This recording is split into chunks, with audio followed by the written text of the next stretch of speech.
Selamat malam Tribuners, jumpa lagi bersama dengan saya Mutiara dalam tayangan Berita Lampung terkini di Tribun Lampung.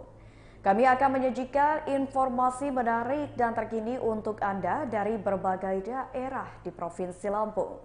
Dan inilah Berita Lampung terkini selengkapnya. Tanam 55 batang pohon ganja, petani asal desa Hatta, Lampung Selatan ditangkap polisi. Seorang petani bernama Mustar, berusia 55 tahun, warga desa Hatta, Kecamatan Bakauheni, Lampung Selatan diciduk polisi karena memiliki ladang ganja seluas 500 meter persegi. Di lahannya tersebut, Mustar menanam 55 batang ganja yang ditanam di sela-sela tanaman sayuran di kebun miliknya yang berada di desa Hatta, Kecamatan Bakauheni, Lampung Selatan. Kapolsek Penagahan Polres Lampung Selatan Ibtu Gobel membenarkan penangkapan salah seorang warganya oleh Polda Lampung. Lanjut Gobel, penangkapan pria bertubuh gempal itu bermula dari laporan masyarakat mengenai adanya kebun ganja di desa Hatta. Dari hasil penyelidikan kemudian dilakukan pengamanan salah seorang warga bernama Mustar. Gobel pada Rabu 11 Januari 2023 mengatakan setelah dilakukan penelusuran didapatilah tanaman ganja dengan total 55 batang dengan tinggi berukuran 1 hingga 2 meter. Ia mengatakan Mustar mengaku baru pertama kali menanam ganja. Saat ini tersangka telah diamankan dan menjalani pemeriksaan di Direktorat Reserse Narkoba Polda Lampung. Polisi masih mendalami keterlibatan tersangka lain, yakni penyedia bibit ganja dan siapa saja yang membantu menanam serta merawat tanaman jenis narkoba golongan 1 tersebut.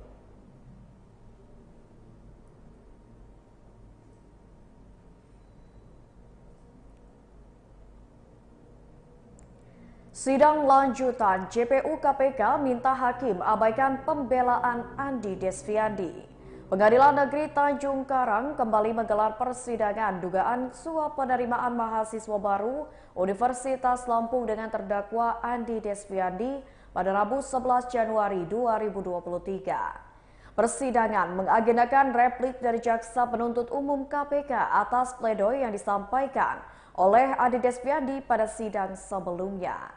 Pada sidang tersebut, JPU KPK memohon majelis hakim untuk menolak dan mengesampingkan nota pembelaan atau pledoi terdakwa Andi Desviandi.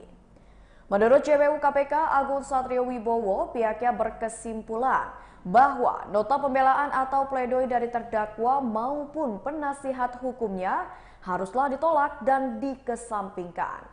Selain itu, Agung mengaku Jaksa Penuntut Umum menyatakan tetap pada tuntutan.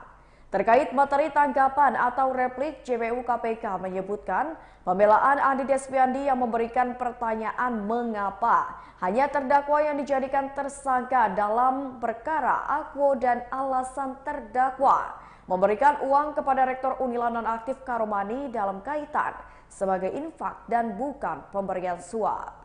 JPU KPK menilai bahwa Undang-Undang Nomor 8 Tahun 1981 tentang KUHP telah memberikan perlindungan hak asasi manusia maksimal, terutama kepada terdakwa.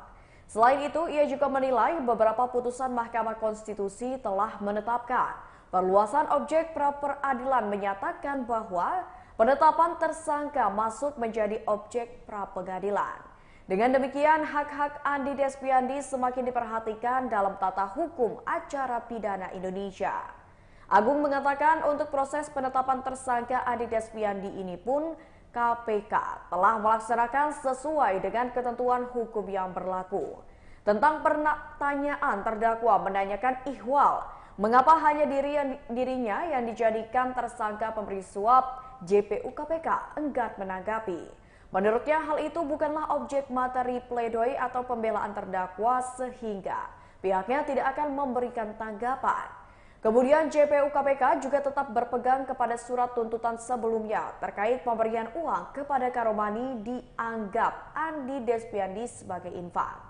Pasalnya, menurut Agung, istilah infak hanya penghalusan kata saja sebagai upaya Andi dan Karomani menutupi pemberian uang suap terkait kelulusan mahasiswa baru. Pasca pembacaan replik penuntut umum itu, Ketua Majelis Hakim Arya Veronica mempersilahkan terdakwa Andi Desviandi menanggapi tanggapan atas permohonan nota pembelaannya tersebut. Menanggapi hal itu, penasihat hukum Andi Desviandi Anggit Nugroho mengatakan pihaknya tetap berpegang pada pembelaannya.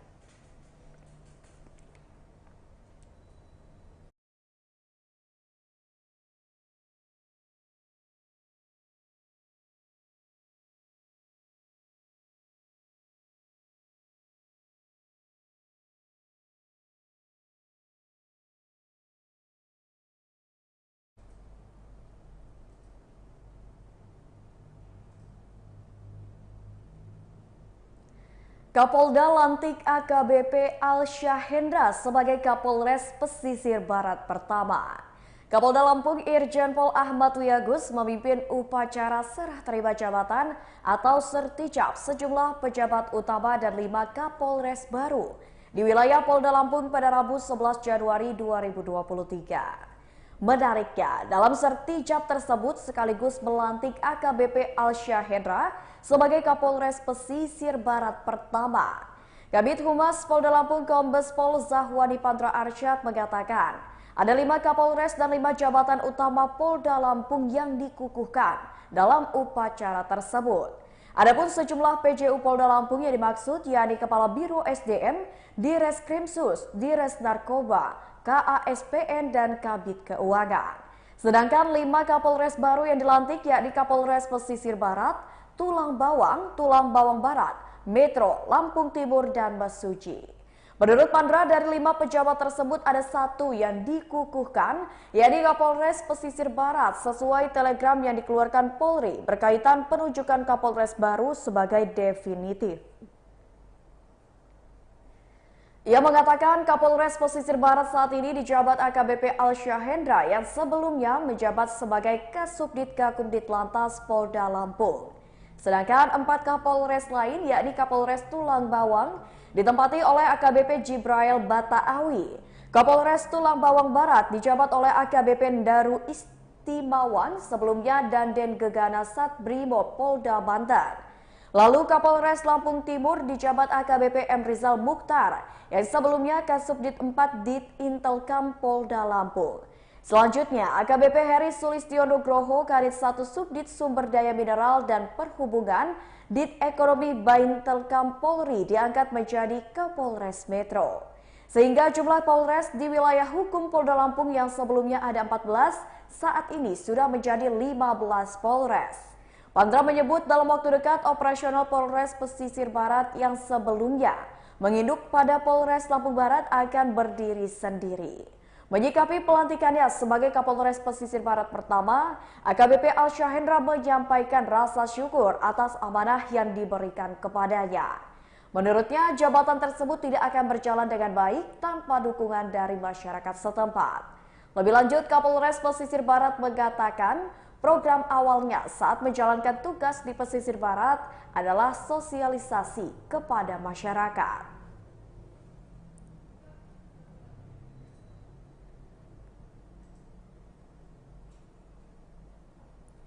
9 hari hilang, Mbah Bingun ditemukan meninggal dunia di Sungai Pidada, Tuban. Warga dihebohkan dengan penemuan jenazah seorang pria di Sungai Pidada, Kampung Pasar Batan, Kecamatan Penawar Aji, Tulang Bawang. Diketahui jenazah tersebut merupakan seorang kakek bernama Mbah Mingun, berusia 78 tahun, warga Kecamatan Penawar Aji, Tulang Bawang. Kadit Reskrim Bribka Iputu Artika mewakili Kapolsek Gedung Aji pada Rabu 11 Januari 2023 menjelaskan penemuan jenazah terjadi pada hari Selasa 10 Januari 2023 pagi. Menurut keterangan keluarga korban, Mbah Mingun sudah 9 hari meninggalkan rumah, tepatnya sejak 2 Januari 2023 lalu. Jenazah Mbah Mingun pertama kali ditemukan oleh Heri berusia 40 tahun yang merupakan warga daerah setempat. Saat itu Heri pergi ke Sungai Pidada untuk mencari madu hutan dari sarang lebah. Melihat ada jenazah seorang pria, Heri bersama warga langsung menghubungi petugas piket Polsek Gedung Aji. Mendapatkan laporan itu, ia bersama dengan Babin Kamtibmas Bribka Singgi CK langsung menuju ke tempat kejadian perkara untuk melakukan evakuasi. Usai dilakukan evakuasi, jenazah langsung dibawa ke rumah duka di Gedung Rejo Sakti untuk dilakukan pengecekan oleh petugas medis puskesmas setempat. Berdasarkan hasil pengecekan, tidak ditemukan luka ataupun bekas penganiayaan pada tubuh korban. Atas hasil pemeriksaan itu, keluarga korban sepakat dan menerima bahwa kejadian tersebut adalah musibah. Sehingga sekitar pukul 16 waktu Indonesia Barat kemarin, jenazah langsung dimakamkan oleh keluarga di TPU kampung setempat.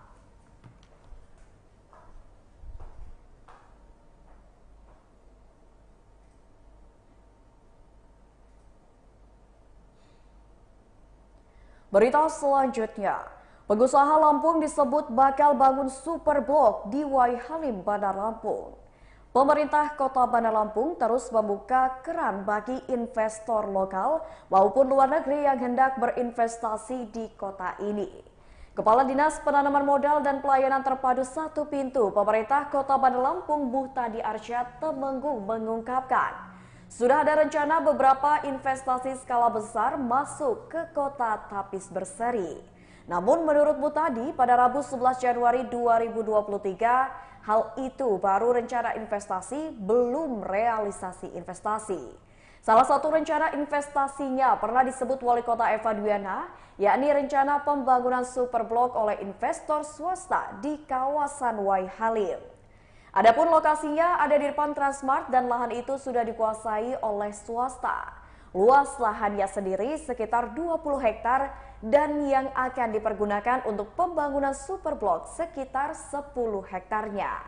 Untuk investornya dari pengusaha lokal Lampung sehingga pihaknya akan memberikan karpet merah untuk orang lokal dengan memberikan kemudahan dan pendampingan sampai investasinya terrealisasi. Namun pihaknya menjamin akan tetap mengacu pada aturan yang berlaku, baik yang dikeluarkan pemerintah pusat maupun daerah, baik melalui Perda maupun Perwali. Saat ditanya besaran nilai investasi untuk pembangunan superblok tersebut, diungkap Muhtadi mencapai 2 triliun rupiah. Di mana di lokasi tersebut rencananya akan dibangun superblok 62 lantai, ada hotel, apartemen, rumah sakit, mal hingga sekolah dibangun dalam satu tempat. Untuk rencana investasi lainnya akan ada pembangunan hotel dan water park atau waterboom dalam satu kawasan wisata di Jalan Tirtayasa dengan luas lahan 14 hektar. Muhtadi mengatakan yang akan berinvestasi dari penanaman modal dalam negeri, namun bukan pengusaha lokal Lampung. Nilai investasinya diperkirakan mencapai 500 miliar rupiah untuk tahap awal. Selain itu di kawasan Lampung City Mall akan berlanjut pembangunan tower apartemen dengan nilai investasi diperkirakan juga mencapai 500 miliar rupiah. Ia berharap semoga semuanya bisa berjalan sesuai harapan dan ia menegaskan kalau pemerintah Kota Bandar Lampung terbuka untuk semua investasi yang ingin masuk ke kota Tapis Berseri. Berikut wawancara dengan pihak terkait. Oh, itu emang udah punya swasta? Udah swasta, jadi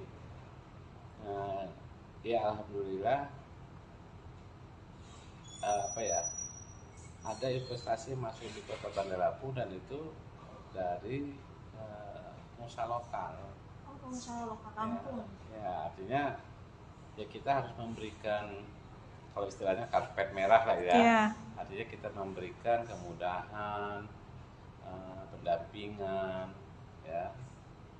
Dan yang kita lakukan itu ya tetap koridornya adalah aturan ketentuan yang berlaku, baik yang aturan ketentuan yang dikeluarkan oleh pemerintah pusat maupun yang dikeluarkan oleh pemerintah daerah, baik itu Perda, Perwali.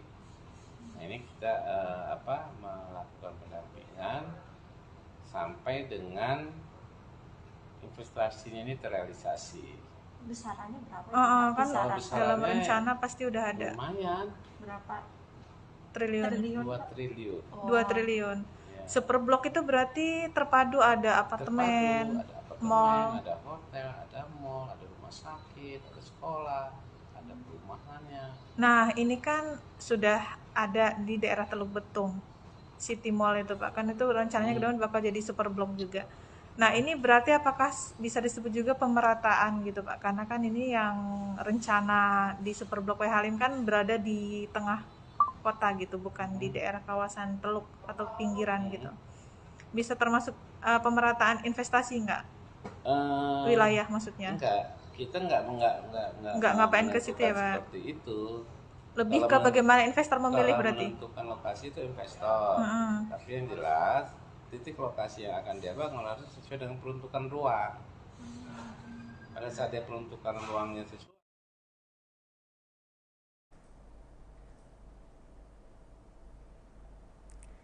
Berita terakhir, Sihlin Mall Bumi Kedaton hadirkan promo Januari hingga 31 Januari 2023. Sihlin Mall Bumi Kedaton memiliki promo bertajuk Januari yang berlaku hingga tanggal 31 Januari 2023. Leader Sihlin Mall Bumi Kedaton, Fajar, mengatakan dalam promo Januari itu ada promo potongan harga Rp10.000. Berikutnya ada juga potongan harga Rp10.000 jika konsumen melakukan scan QR dan mengisi survei kepuasan konsumen. Syarat untuk mendapatkan potongan harga Rp10.000 itu adalah dengan melakukan pembelian apa saja, minimal senilai Rp65.000 dalam satu struk. Berikutnya ada promo harga spesial Rp7.000 untuk pembelian minuman honey lemon dan winter melon. Syarat untuk mendapatkan harga spesial minuman Rp7.000 dengan beli makanan apa saja tanpa minimal harga. Menurut Fajar, pada Rabu 11 Januari 2023, meskipun hanya membeli satu makanan, tetap mendapatkan harga spesial minuman senilai Rp7.000. Ia menjelaskan Sihlin Mall Bumi Kedaton adalah outlet yang menjual menu khas Taiwan. Menunya diantaranya ada crispy chicken, popcorn chicken, seafood tempura, dan mushroom. Semua menu itu diberi bumbu barbecue seaweed dan original. Ada juga menu sweet plum potato dengan bumbu plum powder. Kemudian ada rice box yakni nasi telur pitan, crispy chicken, tofu, dan saus homemade. Lalu ada crab yang diberi kulit popia yang dilapisi dengan telur dadar. Crab memiliki varian rasa abon ayam, mushroom, dan sosis keju. Semua menu makanan itu dijamin enak, bumbunya terasa tidak keras dan cocok dinikmati oleh semua usia. Untuk menu minuman ada honey lemon, winter melon, teh pucuk harum, dan air mineral. Sihlin Mall Bumi Kedaton ada di lantai 1 Mall Bumi Kedaton, Bandar Lampung dan buka setiap hari mulai pukul 10 pagi sampai 10 malam.